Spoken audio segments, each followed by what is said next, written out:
Hello বন্ধুরা, good afternoon. তো আমাদের লাঞ্চের থালি তোমাদের সঙ্গে শেয়ার করলাম।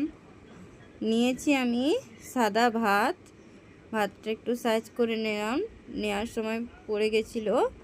এবার আমি দিয়ে দেব পরিমাণ মতো লবণ, 1 চিমটে লবণ দেওয়ার পর আমি 2টো কাঁচা লঙ্কা দিয়ে দিলাম, কারণ আমার স্বামী কাঁচা লঙ্কা খেতে খুবই ভালোবাসে। কাঁচা লঙ্কা দেওয়ার পর আমি এতে দিয়ে দেব শুক্তো। তো শুক্তো দিয়ে দিলাম, আর একটু শুক্তো এতে অ্যাড করব। শুক্তো দিয়ে দিলাম।